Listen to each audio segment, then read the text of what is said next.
Luciano est une personne en rétablissement qui reçoit des traitements psychiatriques depuis 24 ans. Il est membre du mouvement social anti-asilaire de Campinas, une ville brésilienne d'environ 1,5 million d'habitants. Luciano anime une émission de radio à Campinas intitulée « Joyeusement fou ». Il habite toujours avec sa mère. Ses symptômes sont contrôlés à l'aide de médicaments antipsychotiques. Luciano s'implique dans un groupe de défense et de promotion des droits des usagers appelé Aflori. Il y a des rencontres régulières pour discuter de défense des droits en santé mentale. Luciano considère qu'il est bien suivi, ayant des rencontres régulières avec un psychologue, et il s'implique dans différents groupes. Maria Regina est une conseillère en santé mentale pour le système au niveau local et représentante des membres de famille. Elle a un frère vivant avec un trouble psychiatrique et souhaite apprendre comment on peut mieux traiter ces conditions. Elle est aussi une travailleuse sociale de formation. Elle est bénévole au centre de soins où l'un de ses frères, maintenant décédé, était traité. En tant que conseillère au centre de soins psychosociaux, elle rencontre les usagers pour cerner les problèmes et ensuite, elle discute avec les professionnels pour trouver des solutions de manière concertée. Pour parler de citoyenneté, Maria Regina évoque l'histoire de son frère. Malgré qu'il y avait une coordination entre son médecin de famille et son psychiatre, elle suggère une encore meilleure intégration de la santé mentale et de la santé physique. Pour elle, l'accès aux soins de santé physique est une dimension importante de la citoyenneté. Luciano estime que les personnes avec des troubles mentaux graves au Brésil sont discriminées sur ce plan. Marc est quant à lui un chercheur scientifique associé au Yale Program for Recovery and Community Health, d'où il poursuit la collaboration avec le Brésil afin de contribuer au renforcement du mouvement de promotion et de défense des droits des usagers brésiliens. Amorino reçoit lui aussi des services de santé mentale au centre de soins psychosociaux où il est également conseiller. Lui aussi est membre de Aflori et du mouvement social anti-asilaire. Il est le président bénévole d'une association d'usagers du centre de soins psychosociaux où il y a des rencontres avec l'équipe clinique pour aider lors de situations de crise. Une série de forums est en cours avec des représentants locaux et des professionnels de la santé mentale pour définir les prochains objectifs du plan de santé mentale pour les 4 prochaines années.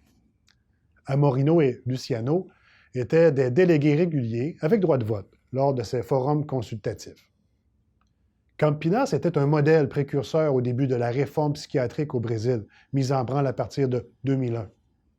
Un nouveau centre communautaire de soins psychosociaux a été inauguré récemment à Campinas.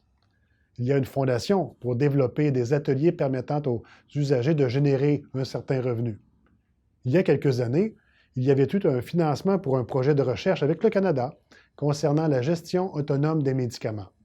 Pour ce projet, il y avait eu des usagers d'embaucher pour, par exemple, animer des groupes de discussion et des ateliers avec les participants à la recherche. Il n'y a cependant toujours pas de service formel de soutien par des pairs aidants rémunérés à Campinas, seulement que des initiatives de bénévoles de la part des membres du groupe local de défense des droits. Amorino estime que le Centre communautaire de soins psychosociaux a contribué à faire en sorte qu'il ait une vie en dehors des murs de l'hôpital psychiatrique où il était jusque-là confiné, n'ayant pas vraiment de vie dans la communauté entre les hospitalisations psychiatriques.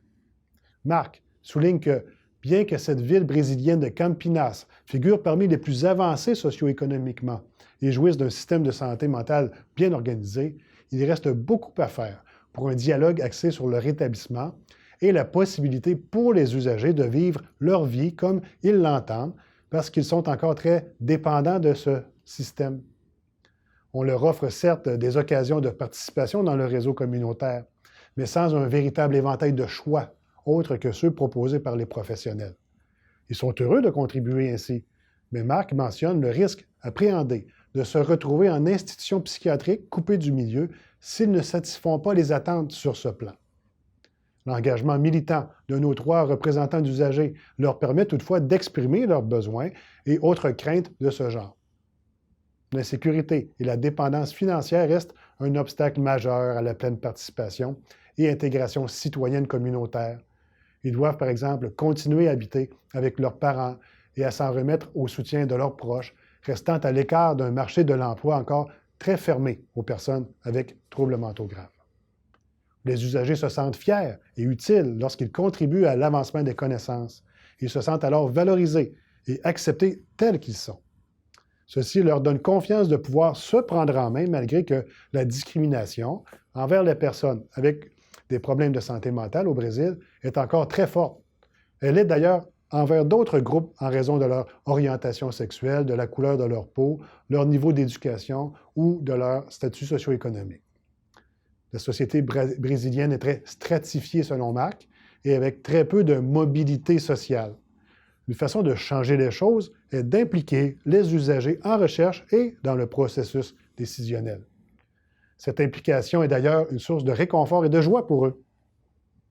Il faut respecter pour être respecté, tel était le thème de la plus récente émission Joyeusement fou, animée par Luciano. Le respect est essentiel pour pouvoir aller de l'avant avec nos projets de vie et pour se sentir partie prenante de la collectivité. Maria Regina insiste sur la possibilité de pouvoir aller et venir selon son gré et d'être respecté aussi dans les services de santé en général.